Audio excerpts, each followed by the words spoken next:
नाज़रीन कराम, आज मैं आप हजरात के सामने पहला कलमा ला इलाहा इल्लल्लाह मुहम्मद रसूलुल्लाह की फजीलत बयान करूँगा, और उम्मीद करता हूँ कि जब आप इस कलमे की फजीलत को सुनेंगे तो आप भी ज़्यादा से ज़्यादा इस कलमे का जिक्र करेंगे।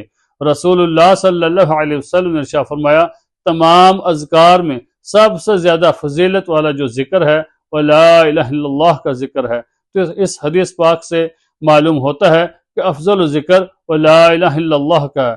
उसकी एक वजह यह है, इस कलमे के अंदर इंसान एक इंतहाई खूबसूरत इकरार करता है, और वो इकरार यह है कि अल्लाह ताला के माबूद बरहक का, यानी कि अल्लाह ताला ही की ज़ात है जो इबादत के लायक है। अल्लाह ताला के अलावा कोई ज़ात ऐसी नहीं जिसकी इबादत की जाए। ला इलाहा इल्लल्लाह, नहीं है कोई इबादत के लायक इल्लल्लाह, मगर अल्लाह की ज़ात जो है वही माबूद बरहक है, वही इबादत के लायक है। मुहम्मद रसूलुल्लाह, और मुहम्मद सल्लल्लाहु अलैहि वसल्लम अल्लाह के रसूल हैं। इस बात का इंसान इकरार करता है। इतना पावरफुल कलमा है। फरमाया, हदीस पाक का मफ़हूम है कि अगर ला इलाहा इल्लल्लाह को तराजू के एक पलड़े में रख दिया जाए और दूसरे पलड़े के अंदर जमीन और आसमान और जो कुछ जमीन और आसमान के दरमियान है सब कुछ तराजू के दूसरे पलड़े में रख दिया जाए, तो जिस पलड़े के अंदर ला इलाहा इल्लल्लाह होगा वो पलड़ा झुक जाएगा।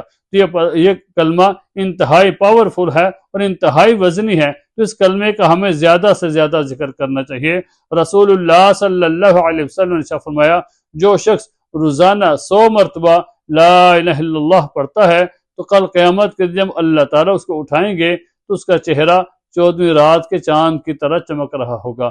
सुबहान अल्लाह, कितनी फजीलत है इस कलमे की कि जो आदमी इस कलमे को पढ़ता है 100 मरतबा, फिर जब अल्लाह ताला क़यामत के दिन उसको उठाएंगे तो उसका चेहरा 14वीं रात की चांद की तरह चमक रहा होगा। फिर एक हदीस के अंदर रसूलुल्लाह सल्लल्लाहु अलैहि वसल्लम ने सहाबा से फरमाया, ऐ मेरे सहाबा, अपने ईमान को ताज़ा करते रहा करो।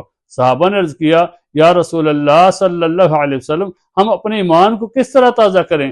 तो रसूलुल्लाह सल्लल्लाहु अलैहि वसल्लम ने इरशाद फरमाया कि ला इलाहा इल्लल्लाह की कसरत से अपने ईमान को ताज़ा कर लिया करो। और याद रखें कि जब तक इंसान इस कलमे के ऊपर ईमान नहीं रखता तो उस वक्त चाहे जितनी मर्जी इबादत करे, कुरान पढ़े, सदका खैरात करे, ज़कात अदा करे, कुछ भी करे, जो भी इबादत करे, जब तक इस कलमे के ऊपर ईमान नहीं होगा बंदे की कोई भी इबादत कबूल नहीं होगी।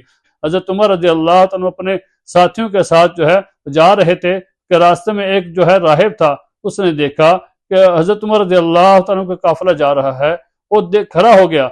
सहाबा ने देखा तो हज़रत उमर रज़ी अल्लाह तआला को बताया कि अमीर मुमिनीन, ये एक राहिब है और ये हर वक्त इबादत करता रहता है, अपनी इबादत के अंदर मसरूफ रहता है, दुनिया के कामों में नहीं लगता, दुनिया के पीछे नहीं भागता, बस अपनी इबादत करता रहता है।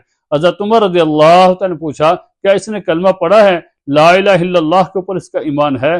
तो सहाबा ने बताया कि ला इलाहा इल्लल्लाह के ऊपर तो इसका ईमान नहीं है। तो हज़रत उमर रज़ी अल्लाह तआला अन्हु ने फरमाया, फिर चाहे जितनी मर्जी इबादत करे, जब तक इस कलमे के ऊपर ईमान ना हो, ला इलाहा इल्लल्लाह के ऊपर यकीन ना हो, ईमान ना हो, अल्लाह ताला को ना मानता हो, रसूलुल्लाह सल्लल्लाहु अलैहि वसल्लम को ना मानता हो, इस कलमे के ऊपर ईमान ना हो, तो चाहे जितनी मर्जी इबादत करे उस बंदे की कोई इबादत कबूल नहीं होगी।